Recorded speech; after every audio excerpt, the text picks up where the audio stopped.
If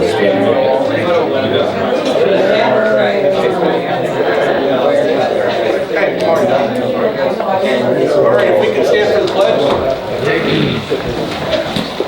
I pledge allegiance to the flag of the United States of America and to the republic for which it stands, one nation, under God, indivisible, with liberty and justice for all. All right, that sounds good. Yeah. Strong. The prayer today is, Heavenly Father,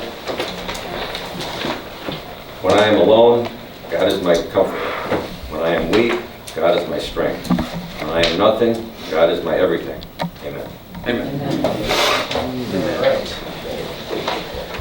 Okay, on January 25th, I approved the encumbrances, including travel requests from Geauga Trumbull Solid Waste to attend the Keep America Beautiful National Conference. This was supposed to be on the Tuesday, January 23rd meeting.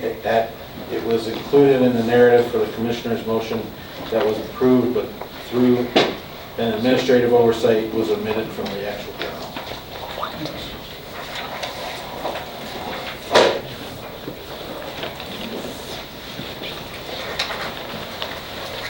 Morning, Adrian. Morning.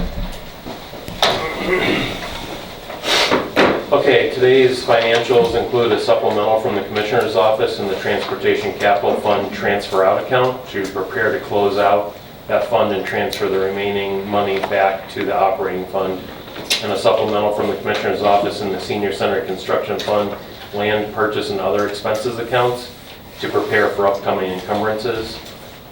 There's a cash transfer from the General Fund to Community Development, Metzenbaum, and Board of Elections for the fourth quarter 2023 interest transfer. Among the encumbrances are several travels, one from the Commissioner's Office to attend the 2024 Public Risk Management Association National Conference, from Common Pleas Court to attend the 2024 RISE Conference on Addiction, Mental Health, and Justice Reform, and from the Engineer's Office to attend the National Highway Institute's course on safety inspections on in-service bridges, Job and Family Services to attend the JFS Human Resources Association HR Boot Camp, and finally from the Treasurer's Office to attend the County Treasurers Association Ohio Spring Conference. Among the vouchers are $46,488.08 from the Engineer's Office to Morton Salt Incorporated for road salt, and $50,000 for maintenance to the U.S. Postal Service for postage for the county's mailing machine. Great. I'll make a motion to approve financials. Second? Commissioner Lennon? Aye. Commissioner DeWart? Yes. Right. And then the number 3 on the agenda, the Commissioner's Office is requesting the board approve an encumbrance and an expenditure to the Geauga County Agricultural Society pursuant to Ohio Revised Code Section 1711.15 and 1711.16 for the year 2023 in the amount of $1,278.59, which is the total oil and gas well revenue received by the county through December 31st, 2023 from a well located on the Geauga County Fairgrounds property. So moved. Second? Commissioner Lennon? Yes. Commissioner DeWart? Yes. Commissioner DeWart? Right. Thank you very much. Great. Thanks, Adrian.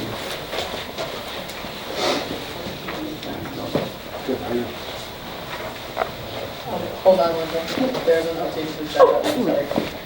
So we've got the Board of Developmental Disabilities. We'll hold a discussion with the board. Good morning. Morning. Morning. Hi, Don. How are you? Great, thank you. Good. Been here to discuss the fact that I guess the auditor has determined that we are taxable now at the Metzenbaum Center. And so I thought I would come to answer some questions and see what you thought and see what you need. I'll give you a little history. Going back to 2003, the state decided that Medicaid waivers is how the primary funding for the developmental disabled was going to go. And by 2012, they decided that large congregate settings like we had at the Metzenbaum Center where 200, 220 people were being served during the day were not legal, were not something that they wanted to see promoted and required people to start moving out into the community, doing employment and doing smaller settings in the community. So we started to do that and we're working through that. We knew that that would mean that there'd be empty spaces in our buildings, and as some of you were aware, we were asking what you wanted to do with the workshop, because our workshop was no longer going to be something we could use. It became something where the Department of Aging used, and I guess the sheriffs. We gave you back the building, and you guys appointed those two into that. So it got used. And that was in 2012? Right around 2020 is when that finally happened. Okay. So it took some time to get to that. We also were told that our residents there, where we had 40 people living, needed to downsize and get smaller. And then ultimately, they wanted us, at that time, they said 8 beds. Later in another administration, they said 16 because the federal government considered 16 to be the size between large and small. And so they were allowed to keep 2 of the houses. But we knew 2 of the houses would be available. We made those houses available to everybody in the county. We offered them to JFS, we offered them to Department of Aging, we offered them mental health. We went through and had just about everybody come and take a look. And nobody said that they would fit their plans and programs. So what we did at that point was we had a conversation with Emerald Woods, which is run by Joy Black. She has a long history with us, with serving our folks. She's an outside entity, yes, but it's a nonprofit, 501c3. We had an empty building. It could be used.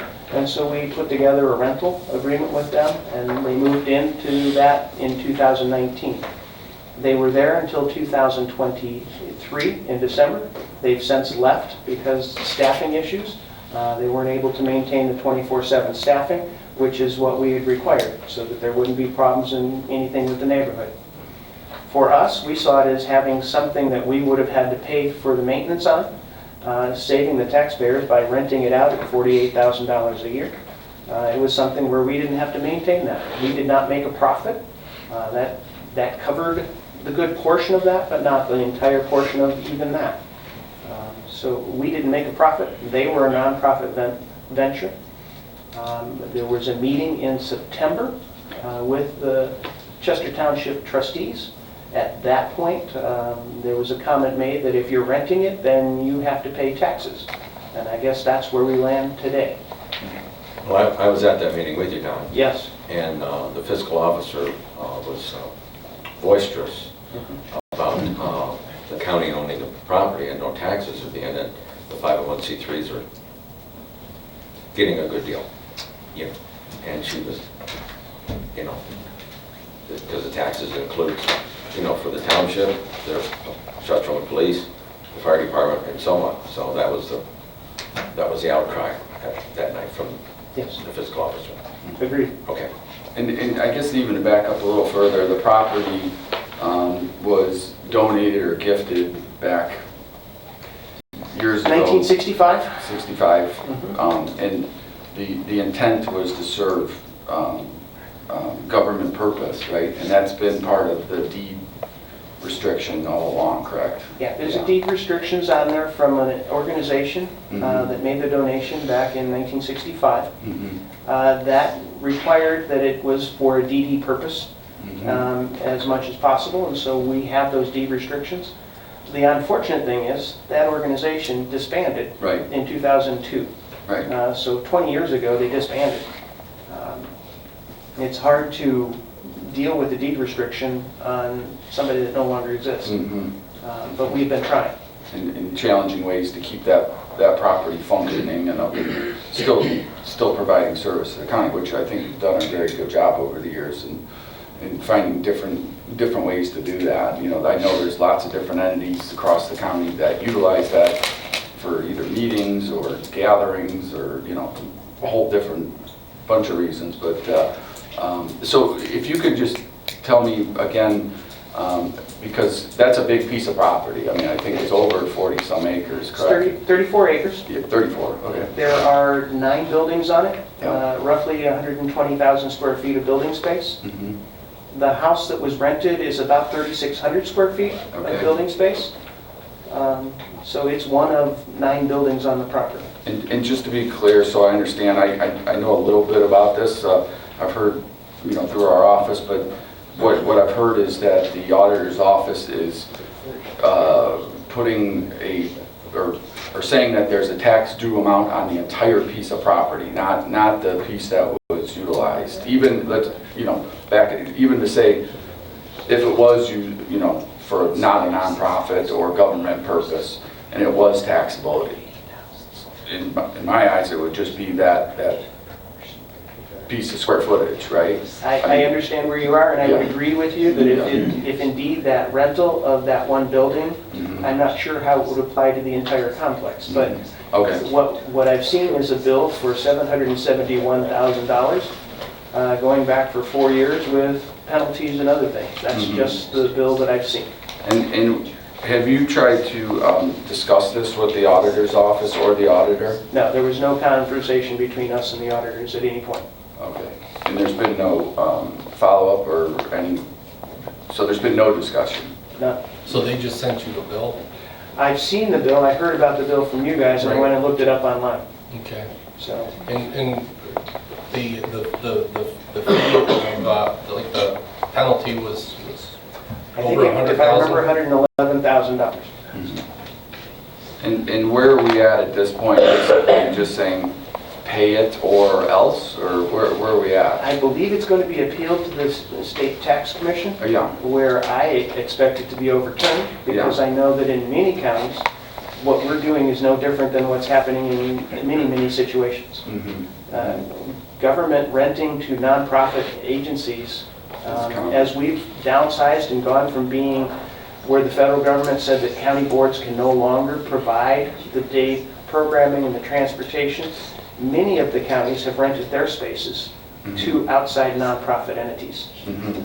So I know it's going on throughout the state, so I don't assume that this is something extraordinary. right. Well, and also, correct me if I'm wrong, many or possibly all of the homes that are in the county that are owned by these organizations are also classified as nonprofits along with no tax. Correct. Am I correct? Correct. So all of a sudden, we've got a situation where this same organization is leasing that space out as a nonprofit, but yet we're still being, in a position that there's tax. I mean, my biggest concern is that, you guys do a great job, and it's almost like, what direction are we going with this for our, DD, clients? We have a lot of, men, women, and children, and and we've had these discussions how many times, is that the age continues to grow for care and for needs. And so that means that your population continues to grow also, and the costs continue to grow. And you and your board have done a phenomenal job of trying to keep, the finances in check, of being able to make it, doable for the county to be able to manage, and for your organization to continue to serve these people. But yet, we're basically looking at a $700,000, blow that is just hard to swallow. And basically, that $700,000 comes out of our tax levy. Right. That's where it'd have to come out of. It's taking the money away from the tax Yeah. levy and then spreading it out. Yeah. Interestingly enough, we get part of that back. It's taxpayer dollar paying for taxpayer All right. bills. Yeah. So what's the recourse? I would imagine there's got to be a process through our auditor's office where you can come in and either appeal it or explain it, or I don't know if it's our auditor's office that decides that matter, or is it the state that decides the matter? I don't know at this point, Yeah. because technically, it's going to you guys, because Yeah. you're the owners of the Right. property. Right. So I No, I don't know. appreciate you coming in and, Yeah. It's us something the that we details. certainly had no desire to do anything wrong. We thought what No. we were doing was appropriate, right. and certainly helping the community. And let me ask you, when we brought Emerald Woods, Mhm.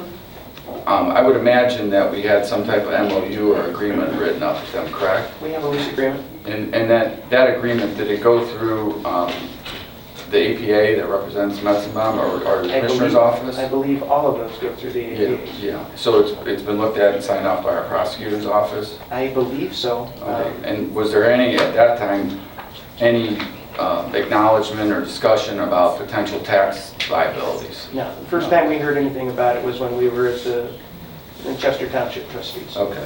So So the Chester Township trustees filed a complaint, I guess, is that how, or? That's my understanding. Okay. And then, and when was that complaint filed, do you know? I do not. No. Sometime probably since our meeting in September. so September. It's- October, November. So fairly December. recent? Fairly Recently. recent. Okay. So how many houses are there? There are 4 houses. There's the workshop, there's the bus garage that's shared with West Geauga West Geauga Schools. There are 2 maintenance buildings, shed/maintenance buildings, and then the main facility, which is, in the neighborhood of 5,500 square feet. Do we lease the bus garage to the school? Yes. Okay, and That how was put much? together, that cost about $3.5 million to build. They were representing 2/3 of it, and we carried that because we had the money in our reserves to carry that. They're paying us back over time. I think they pay us somewhere in the area of about $100,000 a year as a payback. Where are we at in that? It started in 2011, so we're about 12 years in. Okay. And how far along are they in paying that off? I think we had a 30-year agreement. 30. And that, I'm assuming, is tax exempt? I would assume so. We didn't, that was all put together by the prosecuting attorney's office as we were working together. So we assume it's all tax exempt, but that's part of what's been taxed. Yeah. Because I would assume there's probably other examples out there, I'm just not thinking of which ones they are, but where there's,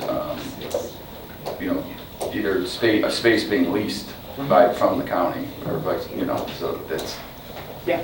not being, pointed out like this one. Either they all are or they all aren't. I don't know. Yeah, I would agree. I I'm mean, I sure don't there have are any- situations where public entities are leasing space to different folks for different purposes. And I assume they are all still tax exempt. But Yeah. Okay, so I guess I appreciate you coming in and I mean, it's already been brought to our attention, but giving us a little more background and detail on it, and we're going to continue to look into it further and see what the next steps are. I know there's a groundswell of support for developmental disability on this out there. We've gotten quite a number of calls. I've spoken to a lot of people about this that are really upset that this is even an issue. So 100% I support you guys. thank you. And hopefully we're going to get past this here soon and focus on the things that we should be doing and need to get done for the people. So, yeah. So out of the 4 houses, how many are empty? There are 2 empty right now. Our board has made the motion to return those to you to determine how best to use it. We've tried to find people to use it, and at this point, we don't have any interest from any of the government entities that we've approached. At this point, we're ready to turn it, like the workshop, turn it back over to those 2 houses. House A and House B are empty at this point. So they're both available to yours to be used if you guys want to determine how best to use it. I know, wasn't there interest in the past about utilizing it for, wasn't mental health talking about maybe? They were originally, but some of their funding would be limited based on the nature of the housing. Oh, So, and we required when we leased it that it had 24/7 staffing. I'm not sure that the community would be even happier if something was where they would not be staffed. So, yeah, at this point, it is something we're turning back to you because we have 2 buildings we can find no use for. And the other, I guess what we call the workshop, where, in years past, there was always a business running out of there, correct? Correct. Yeah. What was that business? Well, it was Metzenbaum Sheltered Industries, Yeah. who served our clients. They were a 501c3, and yes, they were there for many years. Right, and was that taxed? No. No. And what about since then? Has there been other entities that have, When we left, we had one of our transportation providers, Our Lady of the Wayside, was renting space there for a while. and were they taxed? They were not. They were providing a DD service just like everybody else. And in this Emerald Woods, were they providing service to DD? Well, they were here, they served 6 of our clients. So, About 1/3 of our population. And now they're being asked to be, or well, their space, not them, but the space they've utilized is now is being asked to be taxed. That's what the determination was, yes. Okay. And was there any explanation as to who made that decision or where that came from, or? I don't know There's anything about that. no communication with your office? No, there's been no communication from the auditor's office to us. Okay. Okay. All right. That's all the questions I have, but You know me, Don, I'm always in I favor of appreciate the it. Thank you. 501c3s that help people that can't help themselves. absolutely. And that's really what we were trying to do, was help out in the community. So, Well, thank you for coming in. Can I say something? Yes, I'm ma'am. Joy Rice from Emerald Rose, and I wanted to thank Metzenbaum for how they helped us. They changed lives for us. And we would love those properties. I mean, they were just so conducive to good mental health and to an environment where they were accepted. And I'm very grateful to God and what he's done for us. Well, we appreciate the work you do, and could I ask you why, why you're no longer utilizing the When property? COVID hit, we were hit with no staff, like most health facilities, and we're just like Geauga Hospital. We can't keep staff. We get staff that are willing to work. I think COVID had something to do with work ethic in our community, frankly.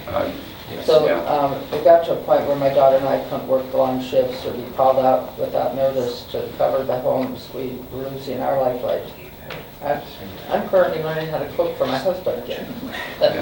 So we had to make a decision, and we made the decision to consolidate the two homes into the one that's on Mayfield in Munson Township. We also have a home in Burton, which is strictly mental health, independent mental health.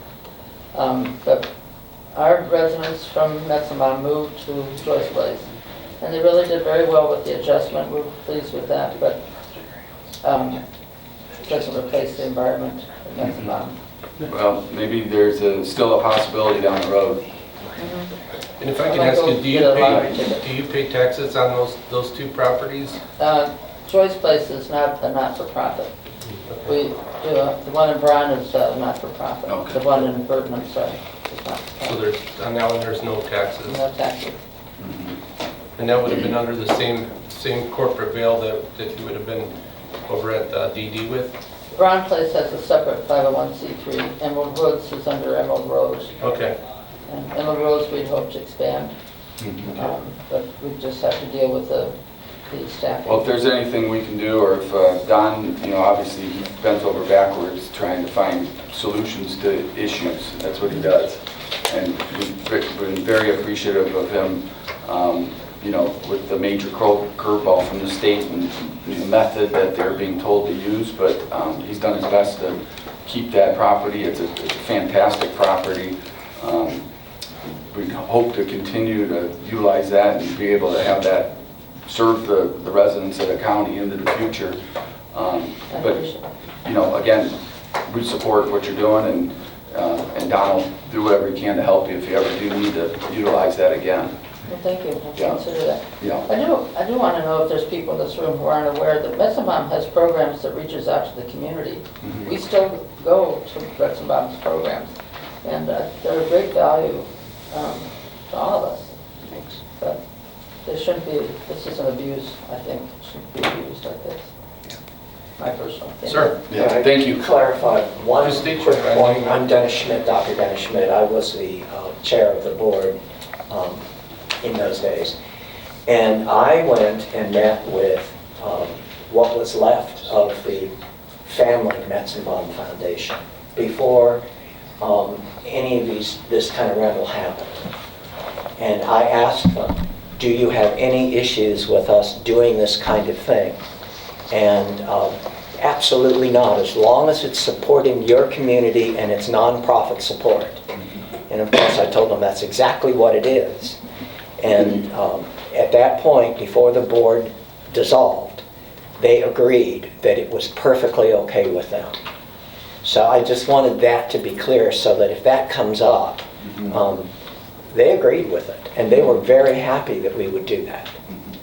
Okay? And what year was that? Oh gosh, this was in 20... I don't quite remember, but let's see, I stopped being on the board 3 years ago, and it would have been 2 years before that. So, Somewhere around 17. yeah, around 2017. And it was the last living member of the family. And basically, and we were friends, you know, we belonged to the same club. So, and so I sat down with him and said, "Are you okay with this?" He said, "Absolutely." You know, he's dead too, so. So is the Cleveland Foundation involved in any way anymore? Yes, the Cleveland Foundation now holds their little bit of funds, but it is so small. They spent it down, Okay. okay? So it's so small that it There's doesn't not really much left. exist. Yeah. Okay. The Cleveland Foundation was the successor for the financial side of the Bessie Benner Metzenbaum In Foundation. the distribution. Right. And when we brought up the issue with them of the deed restriction, they said, we have nothing to do with that. We didn't accept the deed restriction side of things. I see. Okay. They had no successor component to that. They simply took over and invested the money that they had in their account. Okay. Well, this seems to me to be a very easily solvable correction to this I think so. mistake, if you ask me. Yeah. Thanks for coming. Thank you so much. Thank you Dave. to the board also. Hey, hi. Any other comments, Dave? Anything? You're a board member Yeah. now. For how long have you been on the board, Dave? I've been on the board, I'm starting my 4th year, right? 4th year? Something like that. Thanks for doing that. And, I'm very disheartened with the lack of communication that we're getting out of some sectors here. This is something, you know, in my earlier life, when I started part-time at Township, you know, the auditor's office was seen as somebody who was a partner and would work with people who weren't as versed in the law and make sure they're doing it the right way. But they do it in a very professional, quiet way. And it just seems like now it's more like, let's score points or something's going on. Like, what is going on? Because it's very disheartening to people who are just trying to serve the developmental disability community and all the other agencies and employees of the county that I think see all this dysfunction and like, what in the world is going on? So that's just a general comment that I think, you know, it's like the guy that got beat up in LA said, can't we just get along? You know, can't we communicate? Can't we be reasonable? You know, if there's a tiny part of the Metzenbaum campus that it appears might be used for something that doesn't fall into the part that allows for the exemption, that you isolate that and you calculate based on that. You don't just say, okay, the whole thing is no longer tax exempt. I mean, it makes no sense to me. But, you know, I'm not an expert in the area, so maybe I'm off base. No. Thank you, Dave. Sure. Thank you. Thank you all. Yeah, thank you. Appreciate it, We guys. appreciate you coming out. Thanks so much. Thank you. Well, I did stay touch. Keep up the good We'll work. be in touch. Thank you, sir.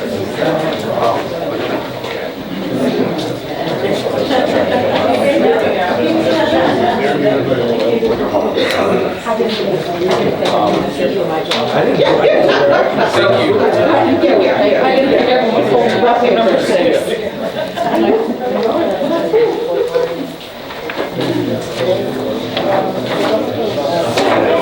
you.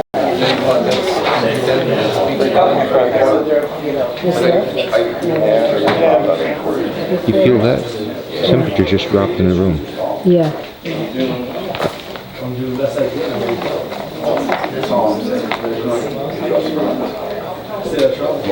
Morning. All right, I am here for Planning Commission, who is requesting that the board approve and execute the Canyon Lakes Colony Phase 15 plat. It creates 37 sublots, and Bainbridge Township is going to create Crescent Ridge. It's a 60-foot wide public right-of-way. I know you guys have the plat, but I just brought this to show you. Phase 15 is in this teal blue color. This is Chagrin Road. Crescent Ridge comes off of Chagrin Road and then connects with Clayton Trail over here. So it was approved at the October 12, 2023 Planning Commission meeting. The deed restrictions have been approved. There were 2 mortgage deeds recently that came before the commissioners for approval for the road improvements and also the sanitary and water improvements. Those have both been approved by the board and recorded with the county recorder. That was in regard to the 10% maintenance bond. It was done as a mortgage deed in this particular situation. And then those mortgage deeds were recorded on January 24th. So again, 37 sublots, Canyon Lakes Colony, subdivision number 15.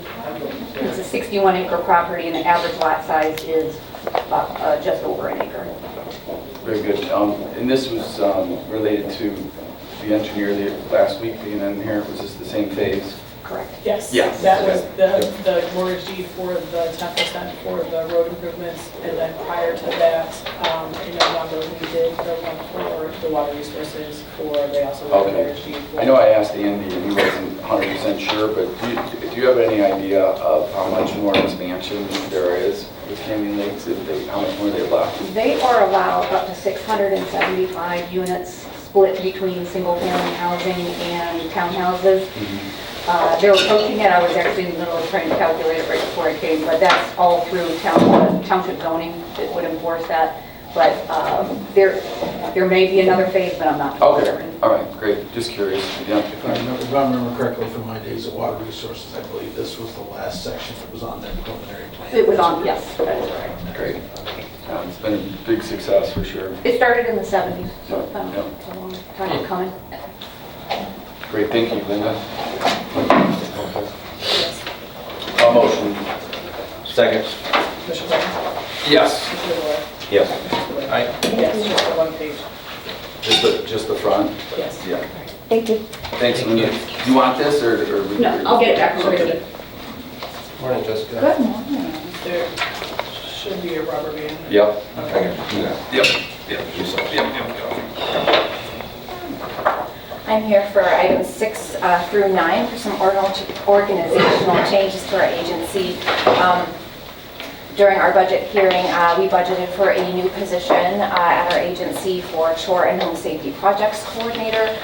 We are looking to have an individual in-house to handle the special projects that come with our Chore and Home Safety program, to work on accessibility, so that our clients can better access some of our programs, to take on our trash pickup that we have. So our Chore and Home Safety Program Coordinator, which is separate from the Projects Coordinator, can continue those ADA adaptations in the house, and we don't start accumulating a wait list. There are also many other projects we want to start doing in the community, smoke detector programs, we have block box programs. So we are really looking forward to this position to do more in the community. So we are looking for you to approve the creation title and job description for the Chore and Home Safety Projects Coordinator. In addition to that, when looking at our org chart, we do have a position on the org chart that we have never brought to life. It's the Special Programs Manager. We would like to just abolish that position and take that off of our org chart. And then we would like to internally advertise for the Chore and Home Safety Projects Coordinator for 5 days, and if no one is found internally, to put it out there in the community. Okay, great. Okay, I'll make a motion on 6, 7, 8, and 9. Second motion. Commissioner Lennon? Yes. Commissioner Boyle? Yes. Commissioner Boyle? Thank you so much. Appreciate it.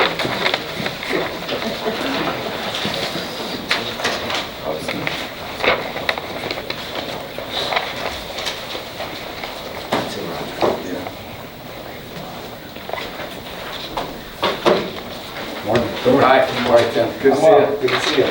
Hockey season. It is. Huh? You been busy? My nephew's doing well. Oh, good. St. Ed's, right? No, Benedictine. Oh, Benny, that's right. Yeah. Good, good. So yeah, Ryan and I just saw them on Friday. Good. Bengals. Yep. So I was thinking about contacting you, so I'll be on Family First again this year, and could you send out a schedule of meetings? Okay, great. I hadn't seen anything yet, but I just want to make sure I wasn't missing it. Yeah. Okay. I'll make sure we get that sent to you. Thanks. Thank you. Yeah, appreciate it. Looking forward to it. Yeah. Same here. I'm here for item 10, requesting the board approve and execute the Geauga County Family First Council Mutual Funding Agreement between the Geauga County Board of Commissioners, Geauga County Job and Family Services, Geauga County Board of Developmental Disabilities, and the Geauga County Board of Mental Health and Recovery Services. We're funding the Family First Council for the period of January 1st, 2024 through June 30th of 2024. This agreement commits the Board of County Commissioners to providing a support payment of $42,484 from the general fund for the first half of this calendar year. Absolutely. And I think I ask this every year, but just to make sure, because I know this hasn't changed in a long, long time. It has not. And our contribution to it, and I've always said, and this board's always been very supportive of Yes. Family First, and that if there ever is a need that arises, that you do let us know if anything becomes out of the Yes. realm of this number. I certainly appreciate it and know that we could come before you, but Craig and Job and Family Services has recently significantly upped their contribution, and then we did this for this fiscal year, which our fiscal year is July 1 through June 30th, 2024, received additional funds from the state, so Great. we're well situated. Super. You know, I believe this is one of the first things I did as a new commissioner, Dave Blair. I remember taking me to my first meeting, and this has been near and dear to my heart, and I truly believe it's probably one of the most important things that government does as a whole is this. So the work you guys do is so important. What we're proud of is the fact that, you know, in my tenure and essentially even before me, that we certainly have helped save the county, because we certainly help making sure that families do not lose custody of their children, which, you know, research shows that once custody is relinquished, the outcomes for children become significantly worse. Yeah. And the early intervention programs, I think that doesn't get a whole lot of attention, you know, with learning disabilities, and, you know, there's a lot of other things that go on besides that, right? So I just, you know, I don't know if it gets enough attention or acknowledgement, but thank you. Well, thank you. Yeah. And again, if you need anything, let us know. Appreciate it. Yeah. Thanks. All right, I'll make a motion. Second motion. Commissioner Blaine? Yes. Commissioner DeBoer? Yes. Commissioner Spudler? Excellent. Thank you so much. All right, have a good one. Yeah.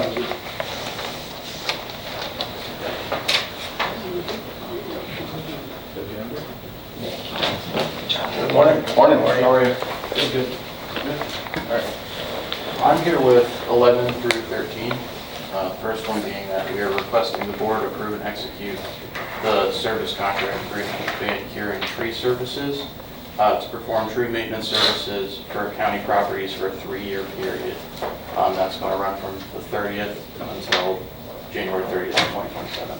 Excellent. So you'll every now and then you'll need these guys to come out and do some specialized work for you? Right. Yeah. Exactly. Yeah. Yep. Or emergency work. What's that? Or emergency work. Right. Yeah.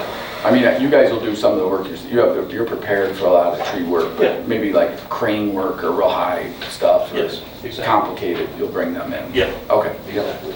Great. I'll make the motion. Second. Commissioner Lennon? Yes. Commissioner DeBoer? Yes. Commissioner Spudler?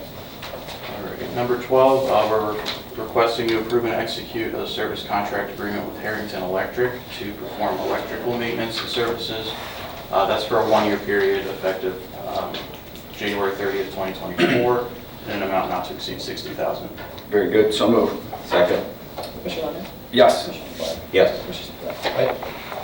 And then number 13, we're requesting the board approve and execute the contract agreement with the John F. Gallagher Plumbing Company. That's for the Geauga County Annex Building chiller unit replacement that I've been working on. And that's in an amount of $131,875. The bid bond they submitted will be held to serve as the performance bond. Okay, great. So this, obviously, this went out to bid and it's been awarded, correct? Yes. Yeah. And this is just a bond, the $131,000. And this is just for the annex? Correct. Yeah. Okay. And what, this doesn't serve the Opera House in any way either? No, not that I know. Okay. And what this is, I know they've been kind of piecemealing this together for a long time, you know, parts and such. Yeah. And this is finally just putting a new one on Yeah, there. it's brand new everything. Okay. All right, I'll make a motion. Second? Commissioner Lennon? Yes. Commissioner DeBoer? Yes. Commissioner Spudler? Have a great day. All right, okay, appreciate it.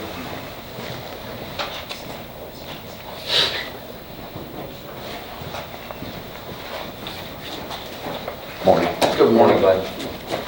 The next couple items is to move basically one of our communications clerk.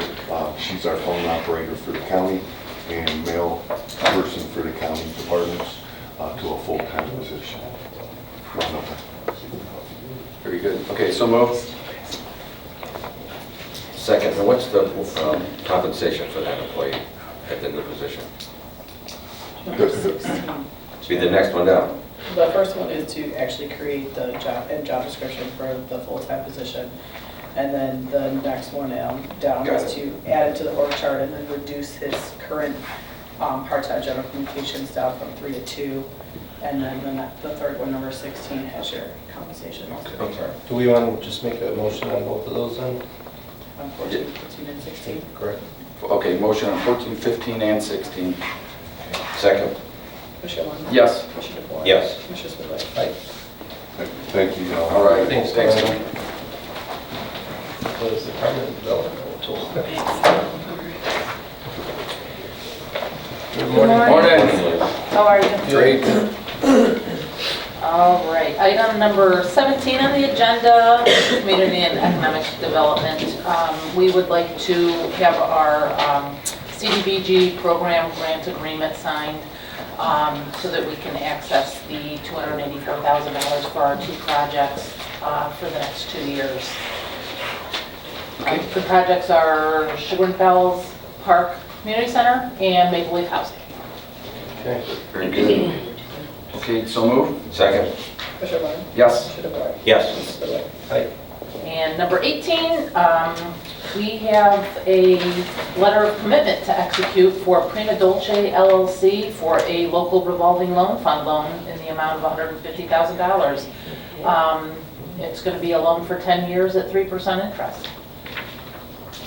And where is that located at? They're on Thompson Road in Thompson, right at the square there. Okay. They're going to build a building, and they are going to do pizza, gelato, ice cream, and a high-end bakery. Nice. And the total is going to be for? It's for the whole project. No, for of our. Just our part is $150,000. Okay. And what is the what we're total voting. project? It's going to be almost $500,000. Okay. They've got a loan from the bank, and then they put their own money in also. Okay. And the interest rate, 3%. geez, that's a heck of a deal. Pretty good.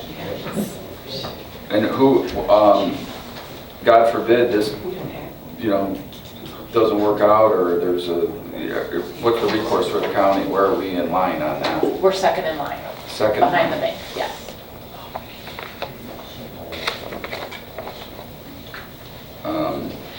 I've struggled with these over the years,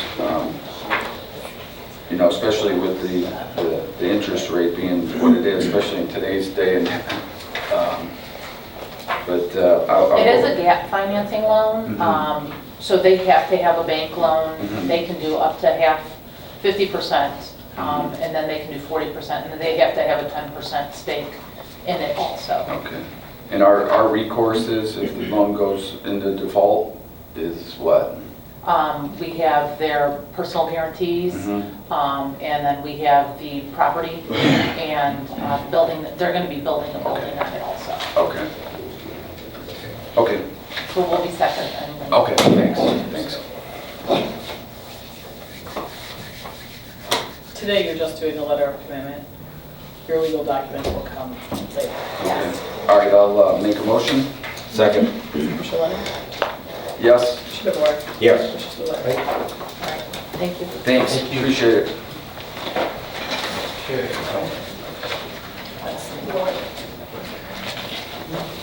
Good morning. Good. Morning.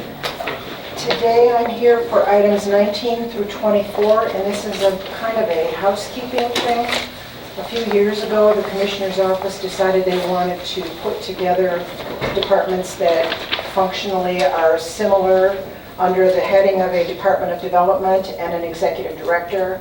And we tried it, we didn't really like it, so we're going back the other way to essentially dissolving the so-called Department of Development, to approve the org charts for both the building department and community and economic development to become independent departments again. We have to approve some job description changes just to take out reference to having them report to an executive director. And then number 24 has to do with the accounts that they will now pay their bills out of. So all of these are kind of interconnected with the idea of just kind of dissolving the so-called Department of Development and putting back the two separate departments like we had back in the past. Yeah. Okay, I'll make a motion on 19, 20, 21, and 22. 23 and 24, And they're all 23 and together. 24, okay. I second the motion. Commissioner Lennon? Yes, To the board? Yes. Commissioner Spillier? Aye. Thank you. thanks, Linda. Hi, would it be possible, excuse me, Mary Hanksman, possible to get a copy of the org chart? Sure. Okay, just email you? Sure. Thank you. Okay, 25 and 26 deal with pay request, 32 and 33 from Don Lees for this building. Payment request number 32 under 25 is $12,100, and payment request for payment number 33 under 26 is $802.62. So move. Second. Commissioner Lennon? Yes. To the board? Yes. Commissioner Spillier? Aye. Oh, 27 and 28 deal with the courthouse, partial payment number 2 and number 3. Number 2 is $18,529.46, and number 3 is $93,835.96. So move. Second. Commissioner Lennon? Yes. Commissioner Boyd? Yes. Commissioner Spillier? Yes. 29 deals with TDA change order, the amount of $89,500 for additional construction testing and commissioning that was not covered in the original contracts. This is under the contract with Infinity, we're required to do some additional inspection and testing on things as they're going in. So it's just having TDA hire those out for us. Okay, so move. Second. Commissioner Lennon? Aye. Commissioner Boyd? Yes. Commissioner Spillier? Aye. And then 30 and 31 deal with the courthouse project, the GMP number 2. 30 is the request approval of GMP amendment number 2 with Infinity Construction in the amount of $18,644,774. And then 31 is accepting the increased bond for that. Okay, so move. Second. Commissioner Lennon? Aye. Commissioner Boyd? Yes. Commissioner Spillier? Aye. And then 32 is approval of the agreement for surveying services with Gatoski and Associates Incorporated to perform an Alta survey on the Dollar General property. The request amount is $2,700. We are in the process of finalizing that purchase agreement. And given the time frame, we want to have this in place. We will not authorize him to do work until the purchase agreement is ready to go. Yep. So just trying to get him in place. Good idea. Okay, so move. Second. Commissioner Lennon? Yes. Commissioner Boyd? Yes. Commissioner Spillier? Aye.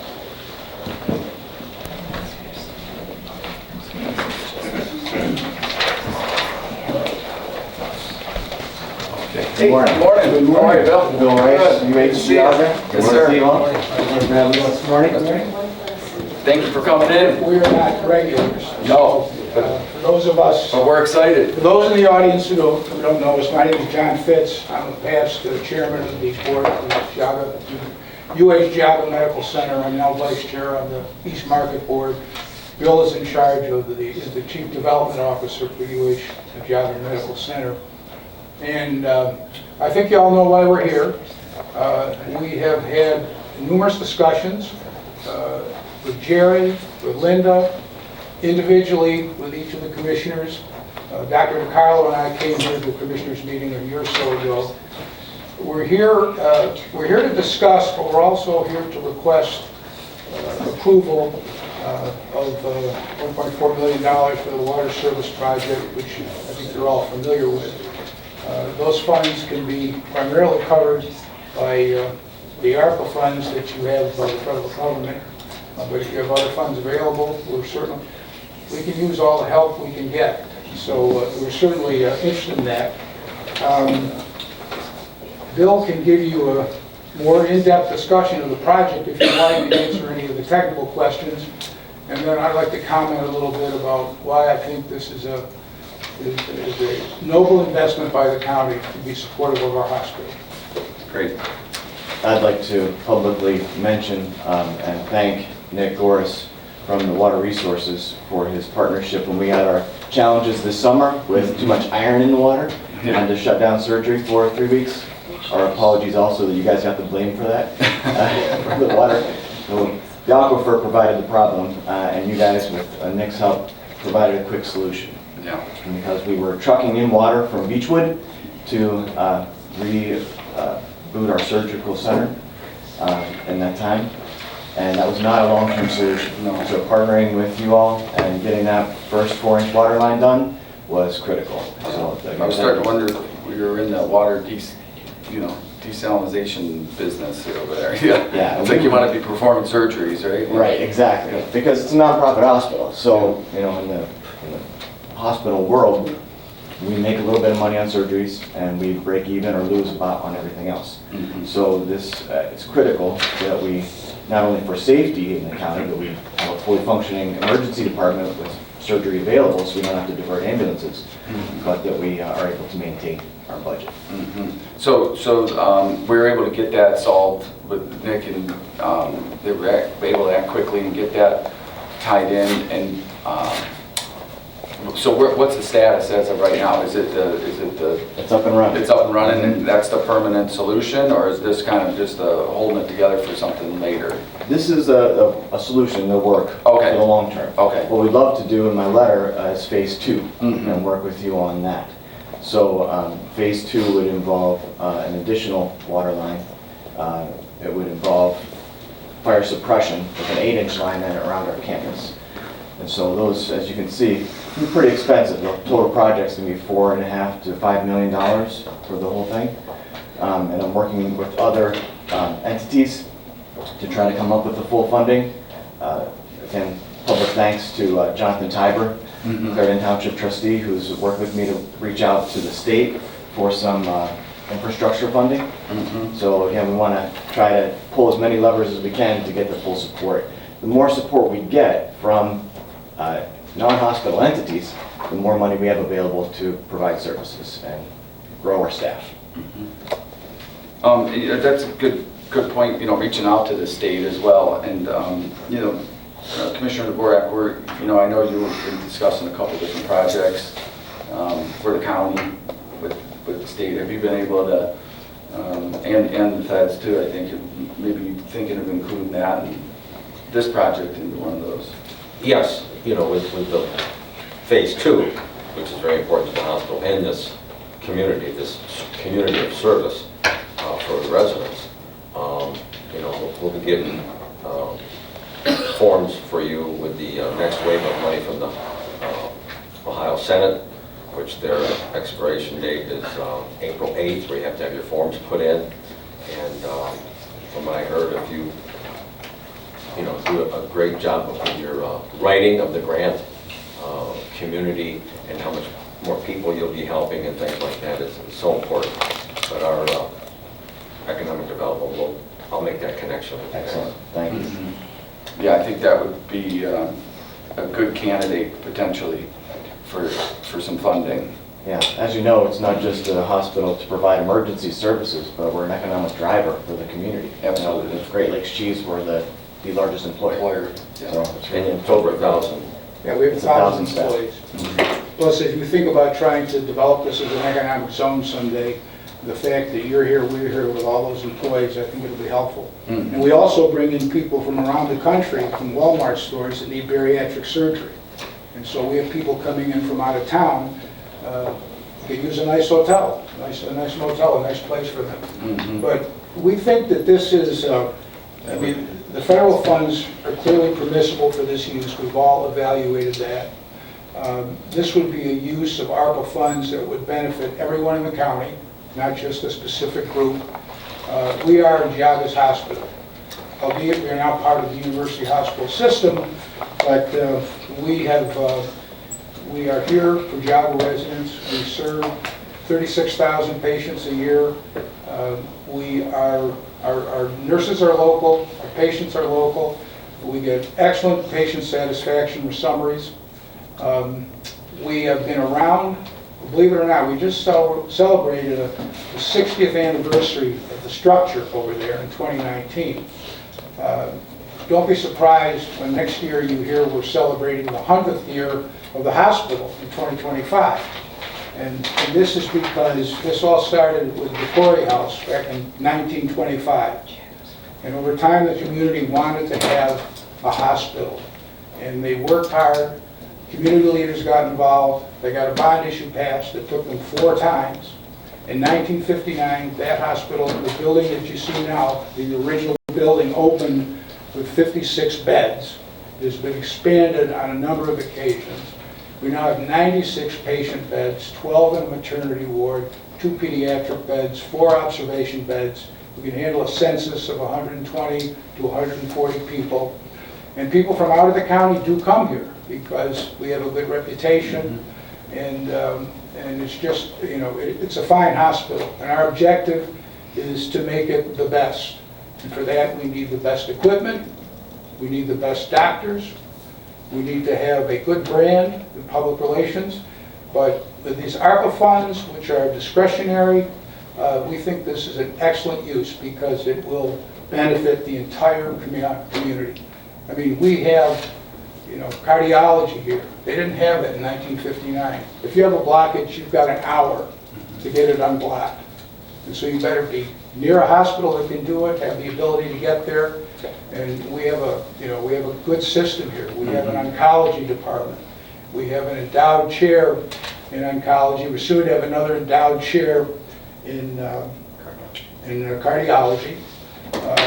We get support from the public. The Simon Cancer Center over there was put, they raised $7 million from the public here to build that. We cannot survive without community support. A nonprofit hospital cannot survive without community support. And if our revenues exceed our expenses, that gives us money to reinvest in the hospital, better doctors, better services. We're part of a system now. That happened in 1993. The beauty of that is that if we can't do it in Geauga, we're not going to do open heart surgery in Geauga, but we have a place within the system to get it done.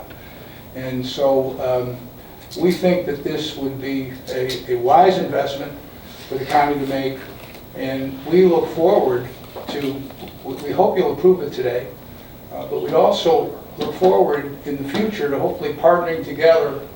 As you see the opportunities and as we see the opportunities, there may be other chances where we can work together in the future. But we're here today on this discrete issue, which we have discussed on a number of occasions with each of you individually, once collectively. Jerry's been very helpful, Linda's been involved, and we hope today we can bring it to a close. Real quick, have you received any funding at all from during the COVID, any ARPA funding from anywhere else? Up till now? No, the Middlefield Airport did. And that's the only entity within UH that's received ARPA funding. Oh, for the life flight? Correct. Yeah. But nothing from the feds during COVID or anything like that? No, I don't know. I'm not sure about that. There may have been some, we have focused on the ARPA bill, and that sent money specifically to the county, and so that's the money that we're seeking. There may have been, I mean, we lost $200 million last year as a system. Yeah. We lost more the year before. We had to shut down all elective surgery. We had to triple our potential census. I mean, we were under very strict guidelines. People couldn't have visitors. And we lost a lot of money. So just so I'm clear, Nick, when we worked on the, let's say, phase 1 water issue, the 4-inch line, is that what it was? And then was there also not a well involved that the county was potentially interested in maybe bartering or trading for, or did anything like that? Remember we had discussed that? Yeah. Did that happen or not? No, we would hope that'd be part of phase 2. We Part could of have phase some 2. kind of discussion. And we're certainly open to it. We would love to get out of the business of filtering our own water. Yeah. Yeah. You see, but part of what we want to be self-sustaining. If there's a natural disaster, electricity, power, whatever, we want to be operational. Yeah. You know, and that wasn't the case when we had the water problem. And but we would like to be fully operational regardless of what might happen on the outside, water, electricity, windstorm, whatever. Gotcha.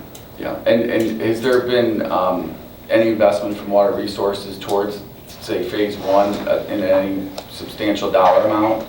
At this time, there hasn't been an investment in dollars, just time and, you know, facilitating those connections and coordinating, you know, their development, their preliminary development, phase 1A, B, and 2. So we've done some preliminary looking into their phase 2, but other than that, we haven't gone any further into full investment.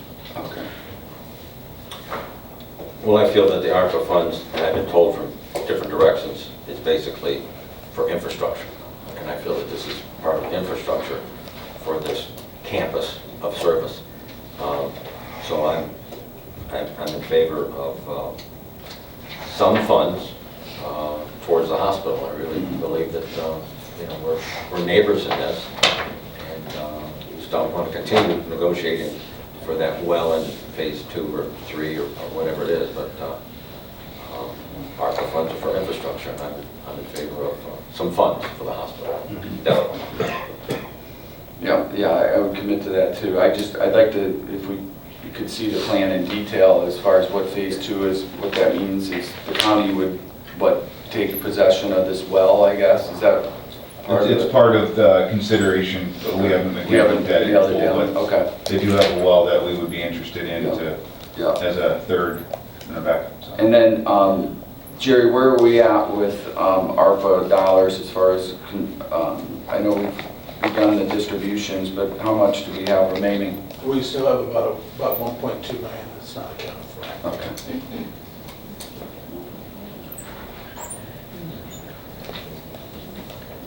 Okay. Okay.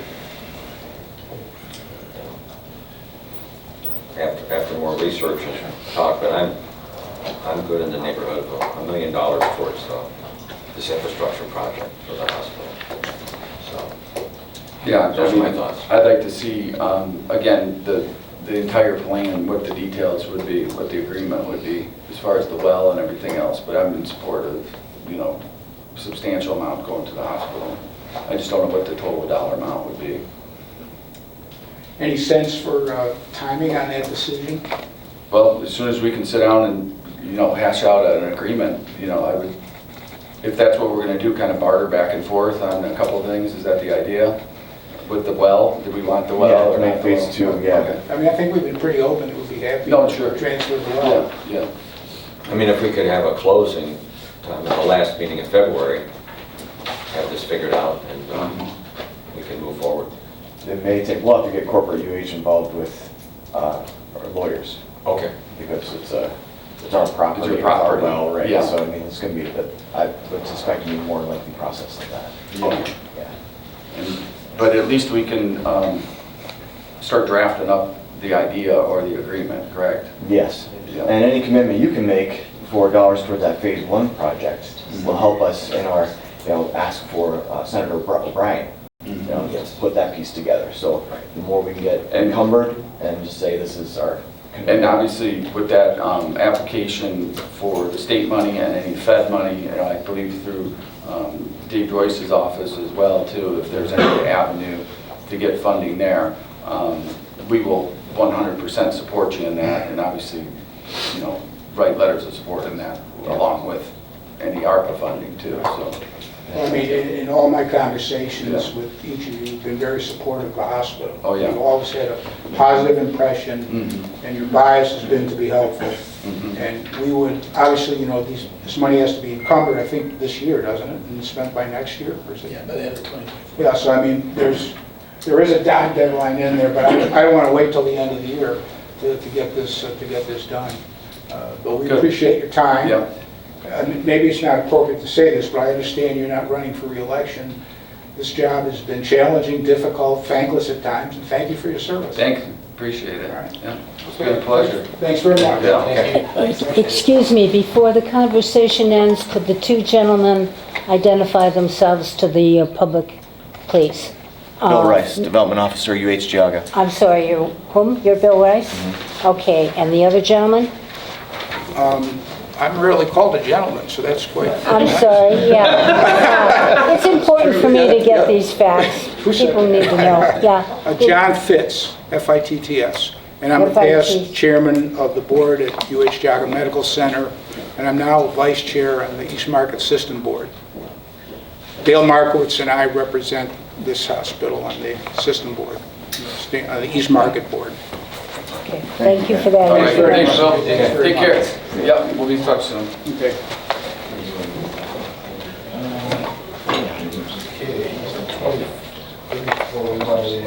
Commissioner's office is requesting the board move into executive session for purpose of considering purchase of property for public purpose and the sale of property at competitive bidding pursuant to RC 121.22G2.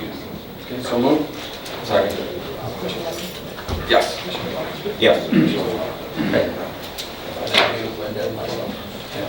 Was that one of the reasons?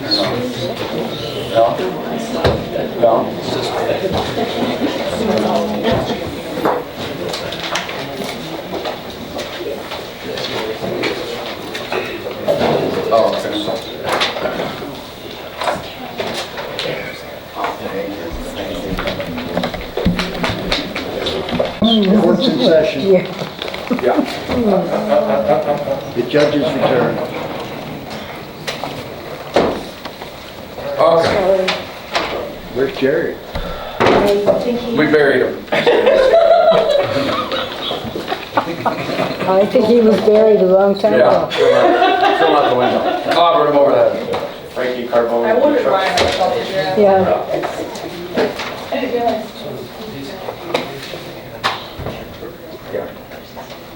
Should have ordered in a booth for you guys, sorry. Do these already? Those are yours. And, Yep, these are. those are done. So should we wait for Jerry or? Yeah. Yeah. Mine's a wait line. I don't know where, he's, I think he's ready to something. Home on the 6 o'clock. No kidding. It's all my side. I think my guys are gonna be done before you guys are. All right, so what time is it now? I have, 1:21, back from executive session. So what we're going to look at doing is, after a lengthy discussion, thanks Prosecutor Flays also for your assistance with this. We've been, looking at a number of different things that we've been doing as far as with the buildings that we've been looking at doing and moving people around and everything. We had an opportunity last week. It was brought to our attention through an email from Judge Andre in reference to moving law library and also probation department over to the Opera House, just to be able to try to expedite this construction process. We've been going through a number of hurdles of just gathering information on, for the purchase of the Chase building that we've been, working with the prosecutor's office since early November. And it's just, it's finally come to a point in time that we've had to look at our decision of what's the best for the taxpayers, what's the best for our county moving forward, and what's the best for what we need right now. And the answer to that is we are going to have the room to put people over at the Opera House. And we've got everybody that's working together there to be able to accommodate the people that we need, to be able to put the people where we need to put them while this project is being built. And we are going to move forward to send a letter over to the owners of the Chase building and basically cancel the transaction and move forward to just working with our other elected officials to be able to make what room is necessary there and what accommodations we need to. I know that Linda Bruhenny's already contacted IT to be able to start that process of getting that worked out so that there should be really no major hurdles. And at the end of the day, once the construction is done, we'll be able to have placement back into the courthouse that will make sense and save us, hundreds of thousands and potentially millions of dollars long-term. And it's just, I think that this is a big victory and a big win for everybody. And it's just once again, I think everybody working together for the betterment of the county and ultimately the betterment of the taxpayers. And, we truly appreciate the prosecutor's office, especially helping us to understand some of this stuff and working with us. Thank you. Appreciate that, Jim. And Laura, thank you. But other than that, I feel very comfortable that this is going to be an exciting time and look to move forward and get this project going up there. Just for some details, the probation is going to be on the 3rd floor of the Opera House, And the law library is going to be in the basement of the annex, which is basically underneath the auditor's office. And they're currently in the basement of the courthouse now? Yes, both are. Okay. And we have to vacate, getting back to the schedule of the expansion of the courthouse. We have the first part of February, as soon as possible, to get those two departments out of the basement so the construction can get underway and no disruptions with the schedule of the addition on the courthouse. Yeah. And, and I'd just like to take a minute, I know, meeting last week, I made some comments, regarding the prosecutor's office and working with our office, that, I was not aware of a lot of the details some of the challenges he's working with, and I'd just like to thank the prosecutor and Laura, and apologize for, really any negative comments that I made towards, the way you guys were handling this. It's a lot of it comes down to communication, and if you don't know all the details, and I agree that there was a couple pieces that were missing. Now, I still believe that maybe in the future that is a good strategic purchase for the county, and I think the dollar amount that we were prepared to potentially purchase that property for was right in the wheelhouse, even though that place has some challenges. I think strategically, maybe down the road, after I'm gone, maybe they reconsider and go back and try and look at purchasing that piece of property, because I think it gives the county flexibility in getting out of these old buildings. And I've said it again, my take still is on the Opera House, and I think we're all in agreement on that the Opera House is a failing building, and I hate to pump good money after bad into that place. But it's come to light that it's, the stakeholders are fine with working out of there, and with a little, maybe, elbow grease and a fresh coat of paint, they'll be all set and ready to go, so they can run out of there. But hopefully someday it'll be reconsidered to get the Opera House, and potentially the annex up on the market, and really those should be generating commercial activity for the city of Chardon, in my opinion. That's just, and the government should be run out of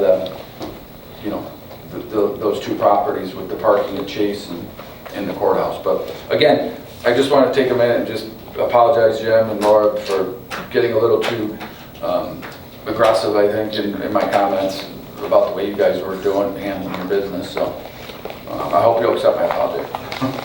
So with the time frame, it takes time for a transaction like this. And about 10 days ago, we got a commercial inspection report for the Chase building, and it's 73 pages long.